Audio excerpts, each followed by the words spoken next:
de dire à son frère, le président Doumbouya, que le Gabon va partager la même expérience avec la Guinée et qu'ensemble, ces deux pays peuvent donner aussi la voix aux autres pays africains qui ont des richesses minières et qui doivent aussi sortir ces richesses pour en faire la prospérité pour leurs peuples respectifs. Il y avait aussi sur la table d'autres sujets d'intérêt commun, comme l'ouverture d'ambassades de part et d'autre et le renforcement des échanges commerciaux entre les deux pays. Retour à Conakry, on parle adoption de la loi de finances rectificative 2025 en recettes, tout comme en dépenses. Les nouvelles prévisions sont déclinées. On note une progression de plus de 24% par rapport à l'initiale. Abdoulaye Diallo, compte rendu. Moins de 3 semaines après la présentation en plénière du projet de loi des finances rectificative de l'année 2025, les conseillers nationaux ont donné leur cutus au gouvernement. Cette décision du Conseil national de la transition est intervenue après un examen minutieux du document en commission et intercommission. Ainsi, le projet se caractérise par l'intégration des dépenses initialement prévues dans la loi des finances initiale et couvrant plusieurs domaines. Les hypothèses macroéconomiques ont été sensiblement modifiées. Le taux de croissance est porté à 7,2%, l'inflation baisse à 5% et le taux de change du franc guinéen reste fixé à 8 500 francs guinéens pour $1 américain. De plus, le taux des investissements passe de 5 à 7,5% du PIB et les prix des denrées sur les marchés restent pratiquement inchangés. Les modifications intervenues lors de l'exécution au premier semestre du budget de l'État se résument comme suit. Le financement de plusieurs projets d'infrastructure par des émissions de titres d'État à hauteur de 6 348,32 milliards, le dépassement du paiement des arriérés antérieurs de 2 600 milliards à fin juillet 2025 par rapport à l'inscription initiale de 2 400 milliards. La rallonge de crédit de 700 milliards pour le financement des activités du chronogramme de la transition. Le président du Conseil national de la transition a salué le caractère rigoureux et participatif des travaux menés en commission et intercommission. Les travaux en commission ont mis en lumière plusieurs défis structurels, dont parmi les plus préoccupants, la rétrocession des ressources aux collectivités locales. Sur 1430,84 milliards mobilisés, seulement 131,21 milliards, soit 9,2%, sont rétrocédés à l'ANAFIC. Cette situation, contraire à la législation et à l'esprit de la décentralisation, compromet l'équité territoriale, notamment en matière de développement. L'appurement de la dette intérieure sur un stock audité de 5 000 milliards, une faible part seulement est réglée. Le CNT rappelle que l'audit postérieur à l'ordonnancement est illégal et recommande d'impliquer l'ordre des experts comptables. Des insuffisances criantes dans les secteurs sociaux. L'hôpital Ignace Dine, par exemple, on note une absence totale de scanners, des installations de réanimation défaillantes, une morgue non équipée. Malgré les efforts consentis pour la construction d'écoles modernes, la situation reste préoccupante au niveau de l'arrière-pays. Des écoles demeurent dans un état de vétusté et au pire, des enfants étudient encore sous des hangars. Lors des débats, les conseillers nationaux ont exprimé des préoccupations et formulé des recommandations pertinentes à l'endroit du gouvernement.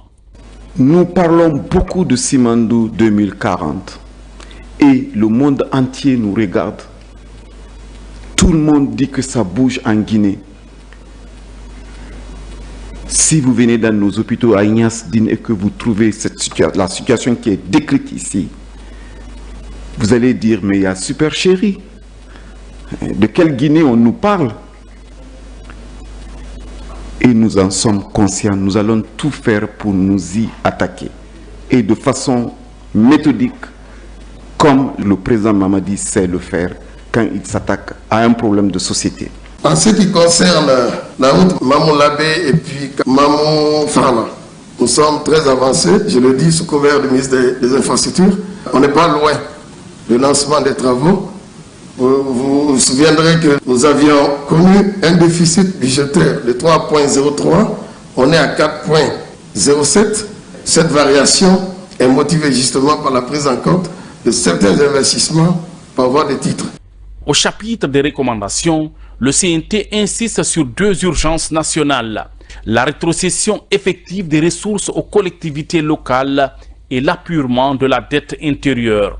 Deux engagements dont la concrétisation devrait être perceptible avant l'examen de la loi des finances initiale de l'année prochaine.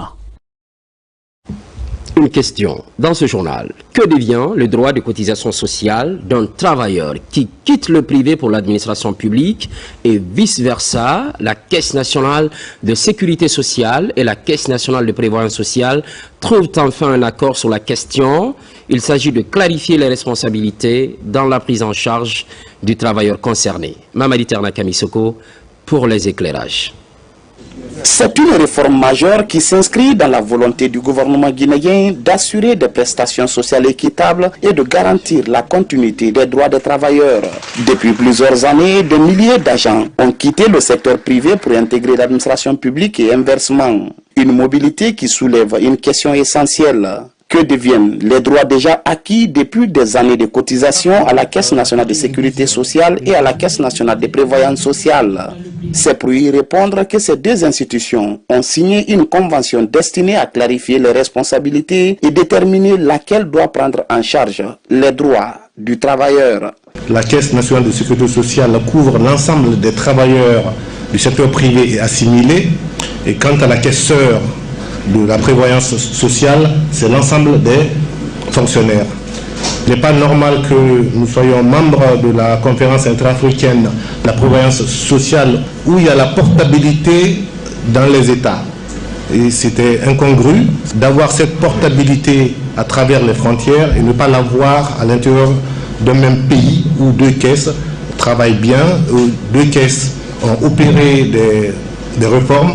C'est vraiment une avancée majeure pour la République de Guinée. Parce que imaginez-vous, aujourd'hui, il y a beaucoup de cadres qui se trouvent dans cette situation, qui étaient dans le privé, qui se retrouvent dans le public, qui étaient dans le public, qui se retrouvent dans le privé. Avec les directives du président de la République, vous avez vu aujourd'hui la Caisse nationale de prévoyance sociale ainsi que la CNSS, surtout avec le leadership du ministère de la fonction publique, la Guinée vraiment est en avant sur tout ce qui est sécurité sociale. Pour garantir l'effectivité de l'accord et accélérer le traitement des dossiers, une commission paritaire a été mise en place. Cette convention signée s'aligne sur la vision nationale de renforcement de protection sociale au bénéfice des salariés qui évoluent dans le public ou dans le privé. Les signatures qui viennent d'être faites ne sont pas de simples signatures. Ce sont des actes qui vont changer le quotidien des Guinéennes et des Guinéens. C'est l'occasion pour moi de remercier les deux directeurs généraux de la CNSS et de la CNPS et toute leur équipe pour leur loyauté, leur fidélité et leur engagement à matérialiser en action concrète la vision du chef de l'État. De 2021 à maintenant, on a un chapelet de résultats sous l'axe social. Ces dernières années, la CNSS et la CNPS ont engagé des réformes structurantes pour moderniser le système de protection sociale. Révalorisation et mensualisation des pensions, mise en œuvre de la couverture sanitaire et adhésion aux grandes institutions internationales spécialisées. Des réformes qui témoignent d'une volonté commune d'offrir un système plus juste, plus efficace et mieux adapté aux réalités professionnelles des travailleurs guinéens. À Conakry, top départ de la vaccination intensifiée. Des équipes de santé et volontaires sont sur le terrain depuis le 14 novembre. Principal objectif, toucher le maximum d'enfants et renforcer leur protection. Son assaillant. Dans le cadre de la protection continue des populations contre les maladies évitables par la vaccination, le ministère de la Santé, à travers le programme élargi de vaccination PEV et en collaboration avec les directions communales de la santé, mène depuis le 14 novembre une campagne de vaccination intensifiée sur l'ensemble du territoire national. Pendant 6 jours, nous serons sur le terrain pour une campagne mutualisée. Et il s'agit là de la vaccination couplée à la supplémentation en vitamine A et aussi l'enregistrement des naissances. Là, nous avons 8 antigènes au compte du PEV de routine que nous sommes en train de rattraper, qui protègent les enfants contre beaucoup de maladies. Dès les premières heures de la campagne, plusieurs sites de vaccination, centres de santé, places publiques, écoles, marchés et points mobiles ont été activés pour accueillir parents et enfants. Des équipes mobiles sillonnent également les zones rurales et périurbains afin d'atteindre les ménages les plus éloignés. J'ai vacciné mon enfant parce que les agents de la santé m'ont parlé de l'importance d'accepter de vacciner l'enfant pour que mon enfant bénéficie des antigènes pour avoir la meilleure santé. Ça permet à l'enfant de bien faire sa croissance, d'éviter les maladies qui peuvent empêcher la bonne évolution de la croissance de l'enfant. Cette campagne nationale vise à atteindre une couverture maximale pour mieux protéger la population et prévenir les maladies évitables par la vaccination. Avec le ministère des Transports, lancement officiel de la maison du chargeur. Je vous l'annonçais au sommaire, la structure a pour mission l'accompagnement des acteurs du transport et du commerce, une innovation de la Direction générale du Conseil guinéen des chargeurs. Abraham Christophe Conté. C'est devant les membres du gouvernement, les opérateurs économiques, les acteurs du transport et cadres du Conseil guinéen des chargeurs que le projet sur la maison des chargeurs de Guinée est lancé. Un projet structurant porté par la Direction générale du Conseil guinéen des chargeurs. Cette structure moderne est pensée comme un guichet unique où les chargeurs pourront désormais trouver assistance, conseil et services administratifs. Avec cette plateforme, la Direction du Conseil entend faciliter le parcours de milliers d'opérateurs confrontés jusque-là à des procédures complexes et coûteuses. Je voudrais réitérer ma profonde gratitude à son Excellence, Monsieur le Président de la République, chef de l'État, chef suprême des armées. Par sa vision de refondation, par sa volonté de moderniser les chaînes de logistique et commerciale, il impulse une dynamique nouvelle qui nous engage à repenser nos services, nos outils et nos méthodes de travail. Cette maison des chargeurs s'inscrit pleinement dans la vision du gouvernement de faire du transport, de la logistique et du commerce extérieur des leviers essentiels du développement économique de notre pays. Elle accompagne également la mise en œuvre des orientations du programme Simandou 2040 qui place la modernisation de la chaîne logistique au cœur des priorités nationale. Cette maison du chargeur n'est désormais pas un simple espace administratif. Elle se veut dorénavant un lieu d'écoute, d'assistance, d'orientation et de dialogue permanent entre les opérateurs économiques. Cet outil stratégique moderne vient ainsi répondre aux besoins du secteur en pleine mutation. Cet outil naît au bon moment pour essayer de nous fournir qu'on puisse résoudre nos problèmes et relier nos efforts pour que le résultat final soit porté à tout un chacun. Le gouvernement, à travers le ministère des Transports, continuera à accompagner toutes les actions qui s'inscrivent dans la vision de modernisation, d'intégration régionale et de compétitivité économique prônée par le chef de l'État. Je tiens à reconnaître la qualité du travail accompli par l'équipe du Conseil guinéen des chargeurs, dont la mobilisation et le professionnalisme ont été déterminants pour la concrétisation de cette initiative. Conformément aux orientations et aux ambitions définies par le président de la République, le Conseil guinéen des chargeurs poursuit avec détermination sa feuille de route axée sur la modernisation du secteur. Au cours de cette cérémonie de lancement, la Direction générale du Conseil a rédigé un lexique qui est présenté pour orienter les opérateurs, un instrument qui devrait être au service de la transformation structurelle de l'économie guinéenne. Elle a a en outre mis l'occasion à profit pour installer officiellement le représentant du Conseil burkinabé des chargeurs en Guinée. On enchaîne avec la mobilité urbaine, mais sans fausse note. Les élèves sont impliqués dans la démarche. C'est à la faveur de la 4e édition du programme VIA 2025, un programme qui lutte contre les accidents de la circulation. À Conakry et Kindia, 14 écoles sont touchées. Nabila Moussa Kamara. C'est la 4e édition du programme VIA 2025. Elle a réuni 14 écoles de Kindia et de Conakry. Pour réduire le taux d'accident de la circulation sur le chemin de l'école et ailleurs, plusieurs élèves sont formés et sensibilisés grâce à ce programme éducatif. La Fondation Total Énergie et la Fondation Michelin poursuivent la mise en œuvre du programme VIA, visant à sensibiliser et former les jeunes pour promouvoir une mobilité responsable.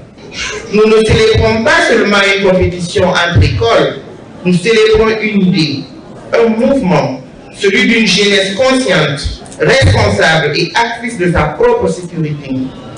Nous célébrons une vision partagée, celle d'un monde où chaque enfant se déplace en toute sécurité, où la route devient un espace d'apprentissage, de responsabilité et non de danger.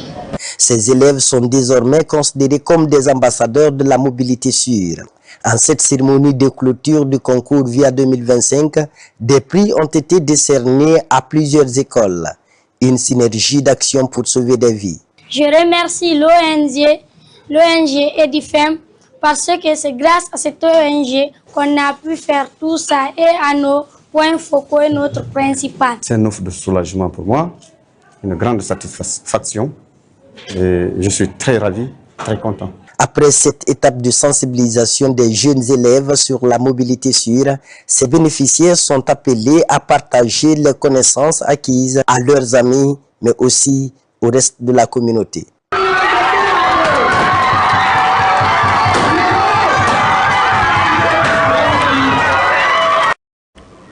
Apprentissage de la langue turque, la session profite à une trentaine de militaires, une deuxième promotion pour donner force à la coopération militaire entre la Guinée et la Turquie. Adjudant-chef Oumar Kamara de la presse militaire.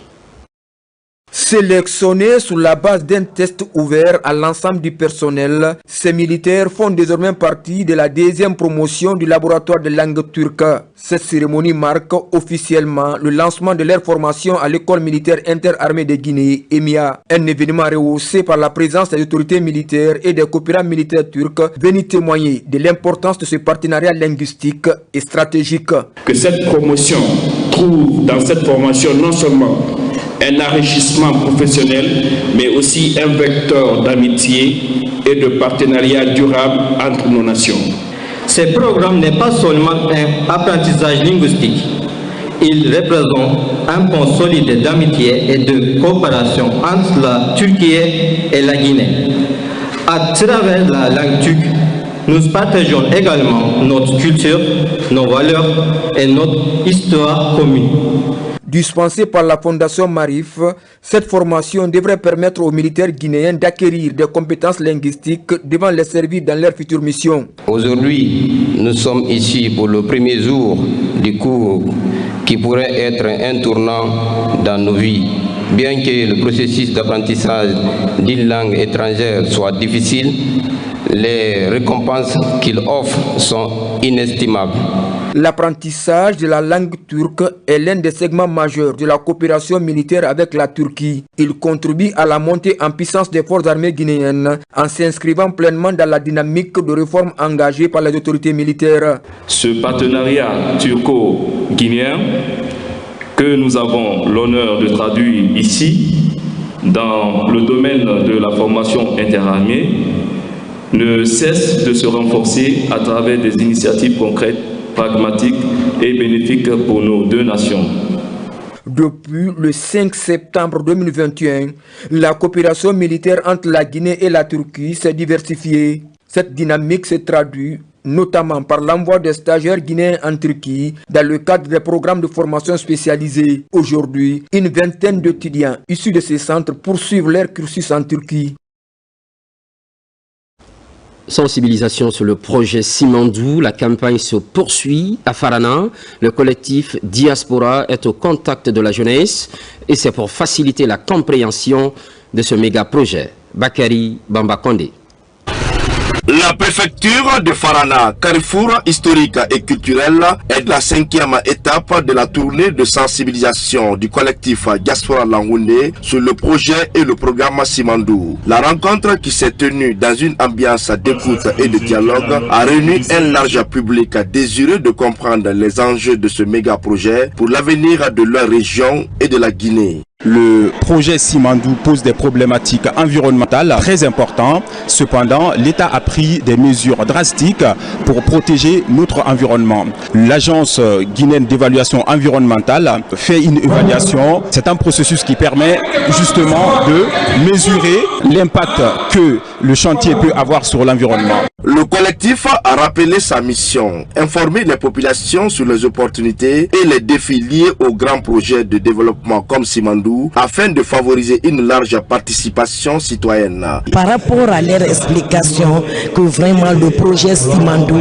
c'est avantageux pour nous les femmes au niveau de l'éducation, de la santé, de l'économie. Donc tout ça, ça va dans l'avantage de nous-mêmes. La jeunesse aujourd'hui qui est notre cellule ouvrière, ça veut dire quoi? Le fait que ce projet, la diaspora, soit venu aujourd'hui nous instruire sur les réalités de Simandou, vraiment ça nous a beaucoup rafraîchi le cœur. En fournissant des informations claires et en ouvrant un espace de dialogue, le collectif de la diaspora a permis aux habitants de Farana de mieux appréhender les enjeux de ce projet d'envergure et de se positionner comme des acteurs éclairés du développement de la Guinée. Période électorale, réflexion sur les mécanismes d'alerte précoce des conflits. Les points focaux de la Moyenne Guinée s'adaptent aux nouvelles exigences et une manière de prévenir toute situation litigieuse lors de la prochaine présidentielle. Sarafedine Diallo, Nabilay Moussa Kamara. La menace sécuritaire continue de freiner la mise en œuvre des projets de développement et menace la stabilité nationale. Pour anticiper les tensions, les points focaux de la Moyenne Guinée se retrouvent pour échanger sur les mécanismes d'alerte précoce face aux conflits électoraux à venir. Objectif: renforcer la remontée rapide d'informations vers le centre national afin de faciliter une prise de décision efficace. C'est une instruction de Monsieur le Premier ministre chef du gouvernement de faire des relais de communication au niveau de nos points focaux dans les 8 régions administratives, de savoir qu'est-ce qu'il faut pour pouvoir prévenir pour les prochaines échéances électorales qui vont arriver bientôt, dans le cadre du retour de l'ordre constitutionnel de notre pays.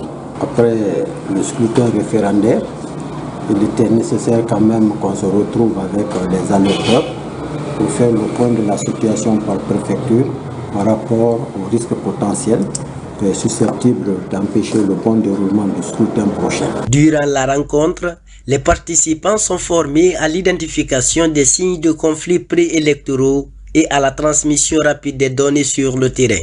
Nous allons faire la restitution auprès des EEC, des organisations, auprès de la société civile.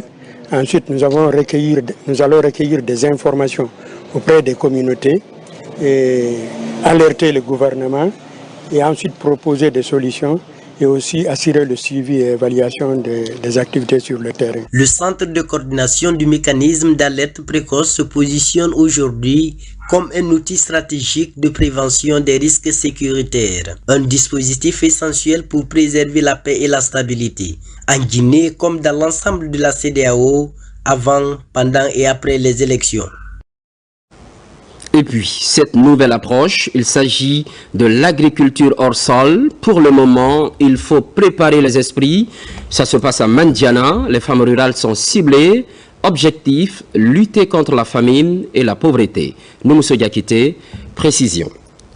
À Mandiana, une approche agricole attire l'attention des acteurs du monde rural. Il s'agit de l'agriculture hors sol, une méthode innovante qui promet d'améliorer la productivité tout en préservant les sols. Au centre d'autonomisation des femmes de Ouassolo, plusieurs groupements féminins prennent part à cette formation pratique. Ils sont encadrés par une technicienne en hydroponie venue du Burkina Faso. En allant vers cette méthode-là, ça nous permet de produire sans tenir compte de l'état du sol, sans tenir compte du climat et avoir 4 fois plus de résultats que quand on passait au sol, même si le sol était vraiment parfait. On a fait en sorte que 52 personnes venant de la préfecture de Mandiana soient formées à une nouvelle agriculture qui s'appelle hors sol.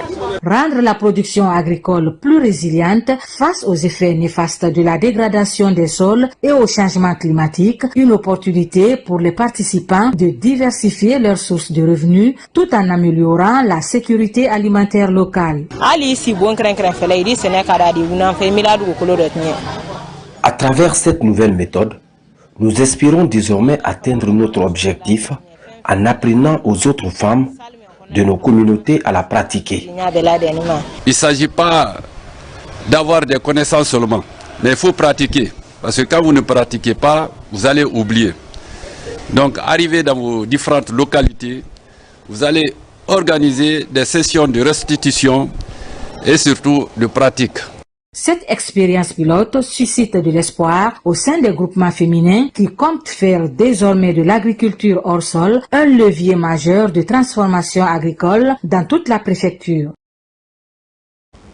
Dans la région voisine, Farana, pour parler de conseil et machinisme agricole, les jeunes sont au cœur d'une formation qualifiante. C'est l'une des retombées de la collaboration entre la FAO et le département de la jeunesse. Ibrahima Oulenfofana. Dans cette salle polyvalente de l'Institut supérieur agronomique et vétérinaire de Farana, le conclave des acteurs locaux pour parler de l'appui à la formation qualifiante et à l'insertion professionnelle des jeunes du secteur du conseil et du machinisme agricole. Ici, la FAO et du ministère de la Jeunesse ont une ambition commune, celle de faire de l'agriculture un véritable levier d'emploi, d'innovation et de transformation sociale. Il s'agit du lancement d'un projet, un projet en collaboration avec le ministère de la Jeunesse qui a pour objectif de former des jeunes hommes et femmes dans le conseil agricole et le machinisme agricole et de leur donner la possibilité d'avoir des opportunités concrètes en matière d'emploi et d'insertion socio-économique. Il y a un besoin énorme en matière d'entretien, en matière de réparation, en matière même de conduite de ces engins-là dans le domaine agricole. En investissant dans le conseil agricole et le machinisme, la FAO et le ministère de la Jeunesse ouvrent ensemble des perspectives pour moderniser durablement le secteur rural. Le machinisme agricole constitue aujourd'hui un pilier incontournable pour accroître les capacités de production, réduire la pénibilité du travail et améliorer les conditions de vie des exploitants. Je voudrais adresser mes sincères remerciements à l'Organisation des Nations Unies pour l'alimentation de la FAO pour cette initiative porteuse d'autonomisation, aussi lui exprimer ma profonde gratitude et solliciter humblement son appui financier et technique dans la phase d'extension du projet à d'autres nouvelles localités du pays. Durant cette rencontre, les étudiants sont édifiés sur l'avantage de ce projet. Ils ont eu droit à la parole pour apprécier cet important projet qui cadre avec la vision du chef de l'État. Ce machinisme en question va minimiser la pénibilité dans la production. Retour sur le Transform Africa Summit, c'était la semaine dernière, vous le savez sans doute, occasion mise à profit pour exposer les plateformes digitales du gouvernement et les outils d'inclusion économique et les questions de montrer les performances de la Guinée dans le domaine du digital. Marie-Angélique Bangoura. L'évolution de la digitalisation des services publics et privés s'est imposée comme l'un des axes majeurs du Transform Africa Summit 2025. À l'occasion de cette 7e édition, un espace d'exposition spécialement aménagé a permis aux structures nationales de présenter leurs solutions technologiques. On est obligé pour partir devant les gens, les expliquer la nécessité d'adhérer au point GN, afin que toutes les entreprises guinéennes et ceux qui sont à l'international, qui veulent réellement avoir une visibilité, avoir une identité au niveau de la Guinée, puissent adhérer. Parmi elles, Internet Exchange Point ou point d'échange Internet est peu connu du grand public guinéen. Logé au sein du ministère des Postes, des Télécommunications et de l'économie numérique, l'IXP a pour rôle d'optimiser la circulation locale des données et renforcer la souveraineté numérique. Une infrastructure qui interconnecte tous les opérateurs et fournisseurs d'accès Internet de la Guinée afin d'échanger les données localement. Avec cette infrastructure, nos données ne sortiront plus de la Guinée pour aller transiter dans les routeurs à l'étranger et revenir. Un peu plus loin, un autre stand propose une immersion dans l'histoire des communications. Des instruments ancestraux jusqu'aux technologies contemporaines, les visiteurs découvrent, grâce au travail minutieux des conservateurs, l'évolution des outils de transmission et l'impact de ces innovations sur la société. Les téléphones de première génération, on parlait seulement des vocales. De première et de deuxième génération, on parlait maintenant de vocales avec les messages.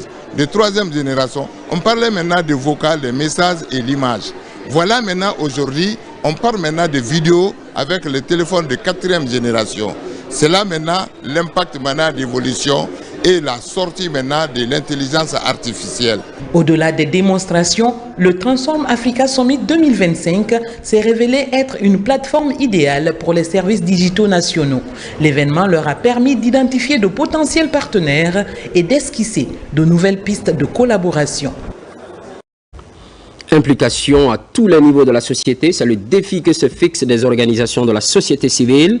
Elles évoluent en consortium du côté de la capitale forestière et encouragent en même temps la formation des différents acteurs, un programme soutenu par l'Union européenne. Mohamed Salioupaï.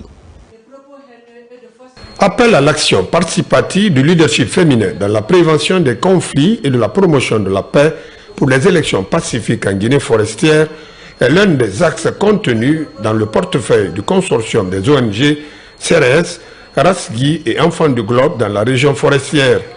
Il s'agit de renforcer les capacités institutionnelles des organisations de la société civile guinéenne en matière de plaidoyer, de sensibilisation et de défense des intérêts des communautés.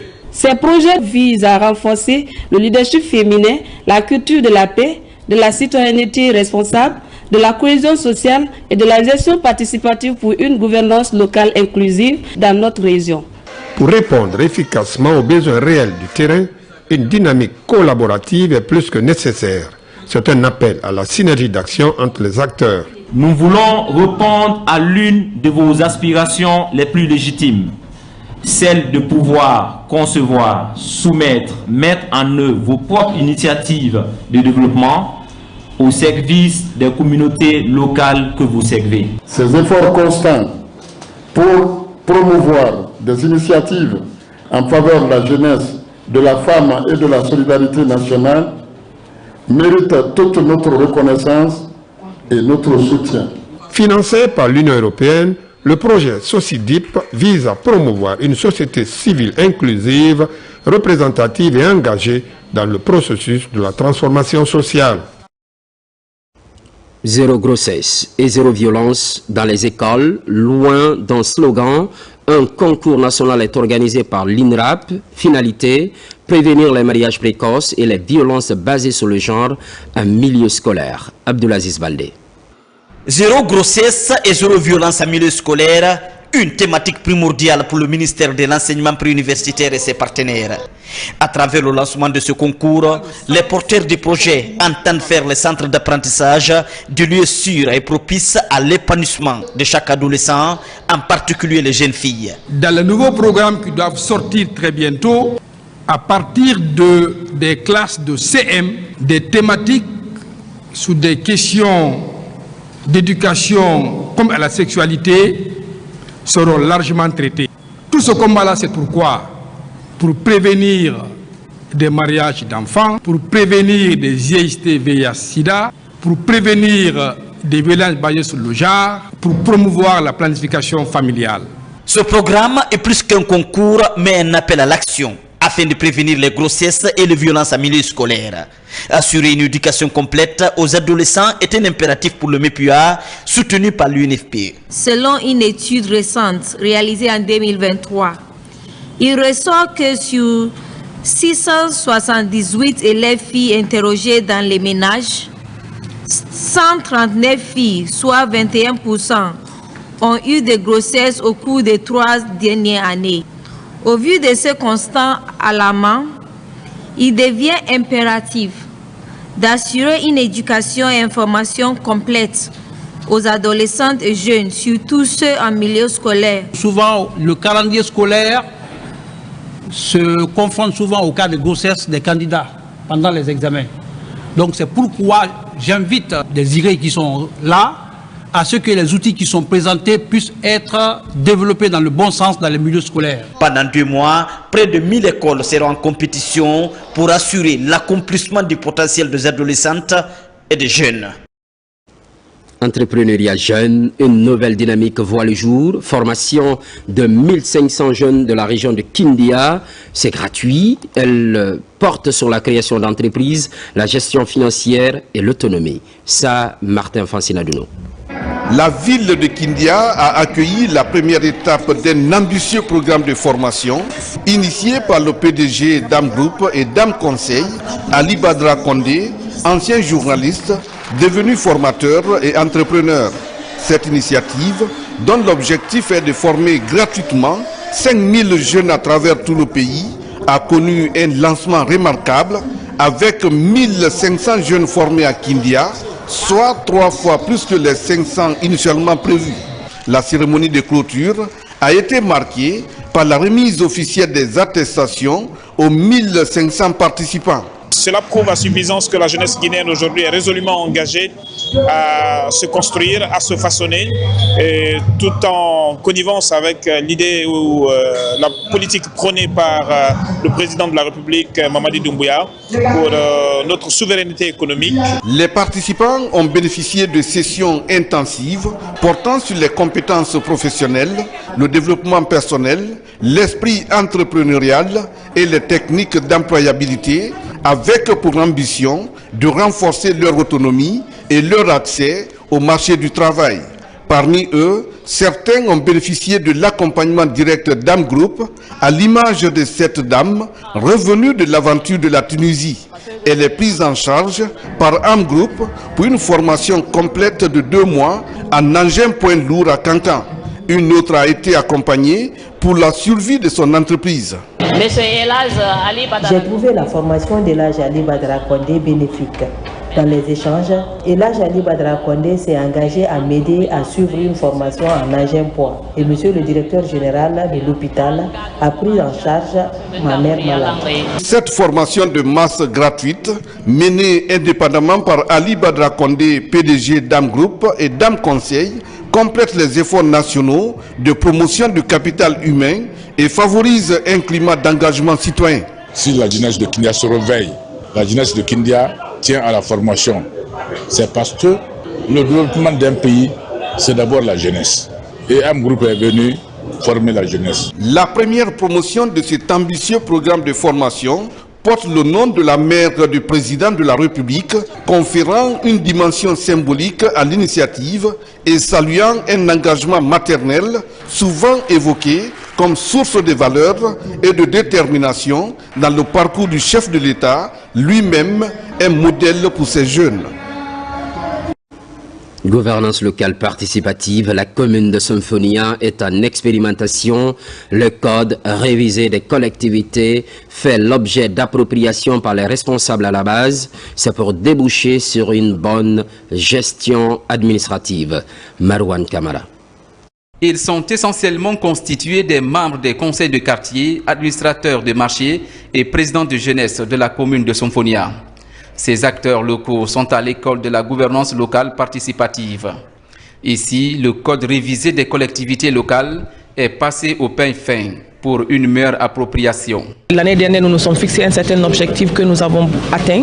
Et cette année, pour l'année prochaine, nous voulons démarrer encore avec de meilleures performances. Et pour cela, nous avons tenu à faire cette formation à travers le soutien de la Direction nationale des collectivités pour nous aider à mieux outiller nos chefs de quartier sur leur rôle et leurs responsabilités au niveau du quartier. Nous avons par exemple le rôle et la responsabilité des élus locaux, des chefs de quartier, dans le processus de la décentralisation. Ces modules visent vraiment à transmettre les savoir-faire sur le plan juridique et à chaque chef de quartier de mieux jouer leur rôle dans le processus de décentralisation au niveau du Symphonia. Ce renforcement des capacités des représentants des communautés à la base vise à vulgariser les bonnes pratiques administratives afin qu'elles puissent répondre aux besoins des collectivités locales. À rendre notre capacité de s'occuper de notre population, de bien faire, de tout, en fait, de travailler dans l'harmonie. Après le premier tour, là, il y aura un deuxième tour pour la formation des chefs-secteurs pour pouvoir fonctionner normalement nos activités courantes au niveau de nos différentes juridictions. Ce conclave d'échange d'idées va s'étendre sur 3 jours. Il constitue un tremplin pour promouvoir l'efficacité administrative à la base. Ces participants accordent un intérêt particulier aux modules enseignés, comme le civisme, l'assainissement, la paix et la cohésion sociale en Guinée. Hors du pays, en France, l'association des jeunes Guinéens renouvelle son bureau exécutif. Aboubakar Traoré succède à Timbo Bari. Cette élection symbolise la maturité et l'ambition d'une jeunesse décidée à pleinement contribuer au développement de la Guinée. Moussa Komara. L'Assemblée générale élective du nouveau bureau de l'Association des jeunes Guinéens de France.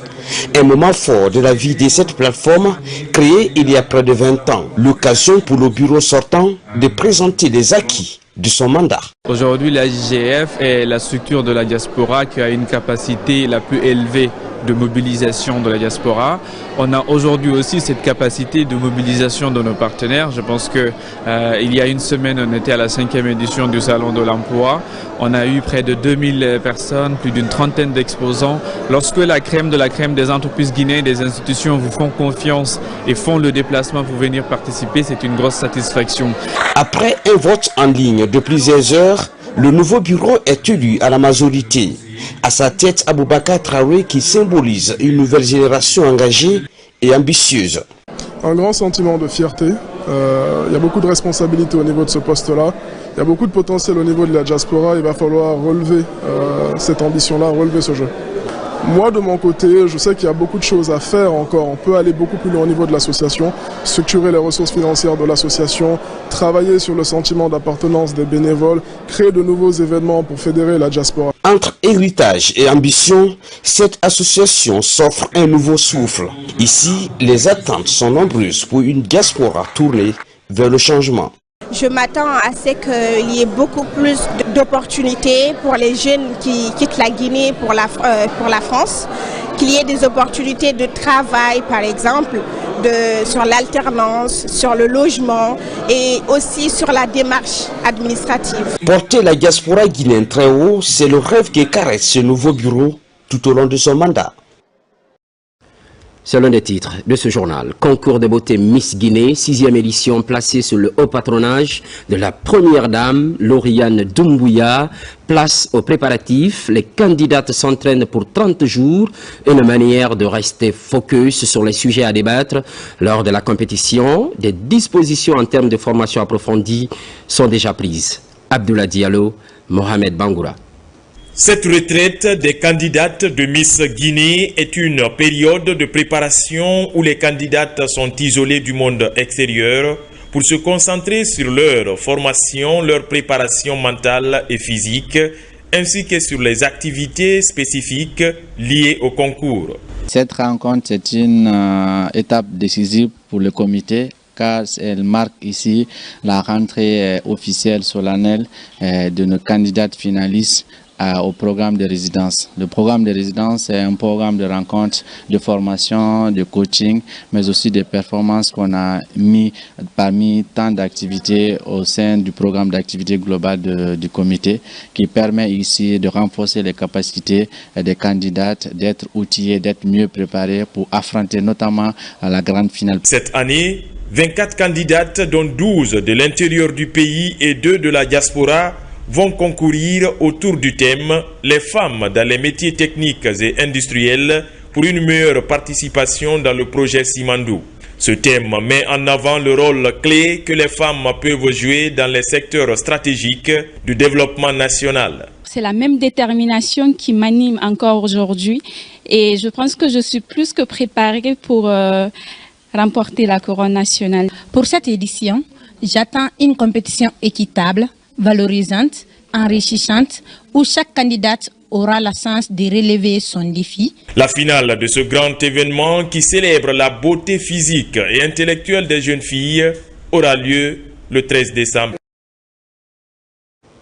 Culture toujours, célébration de la nuit du cirque et cette bonne nouvelle, la réalisation très prochaine d'un centre d'excellence, un engagement des autorités et ses partenaires. Cela fait suite à un spectacle inédit de Circus Baobab, pays invité d'honneur, le Royaume du Maroc. Plus de détails avec Ousmane Ba, Mamadou Djoumaba.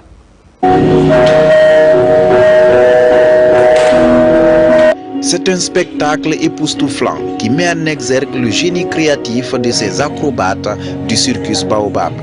C'est à l'occasion de la 2e édition de la Nuit du Cirque qui consacre le Maroc comme pays invité d'honneur. Projection et prestations en live montrant les prouesses du groupe Circus Baobab dont l'un des précurseurs, Bakala Kamara, est célébré. Aujourd'hui, mon cœur est en train de pleurer parce que j'attendais celui-là depuis 20 ans. Même si je ne suis plus là, mon rêve est réalisé. Et c'était ça. L'ambassade du Maroc est honorée d'avoir été associée à nouveau à ce bel événement. Et cette fois-ci, en tant que pays invité d'honneur, est ravie que la direction artistique de la Nuit du Cirque ait choisi d'associer la troupe marocaine Kolo Kolo, dont la créativité et l'audace illustrent l'effervescence artistique qui anime aujourd'hui le Royaume du Maroc. Grâce à un partenariat multisectoriel et un appui du Royaume du Maroc et la France à travers l'AFD, un centre d'excellence des arts du cirque de Guinée va être construit. Ce centre d'excellence adoptera un cursus multigrade, offrant plusieurs niveaux de formation. Un parcours de technicien supérieur, BTS, pour les apprenants disposant de niveau requis de parcours secondaire 2, c'est-à-dire le bac, niveau lycée. Un parcours de certificat d'aptitude professionnelle pour les apprenants disposant du niveau requis du parcours secondaire 1, le collège. Un parcours professionnel qualifiant pour les jeunes talents qui n'ont pas pu poursuivre les études ou qui sont en abandon scolaire. À travers cette initiative, le gouvernement démontre sa volonté de formaliser et valoriser les métiers d'excellence longtemps relégués au second plan, en leur donnant un cadre académique et des diplômes reconnus à l'international.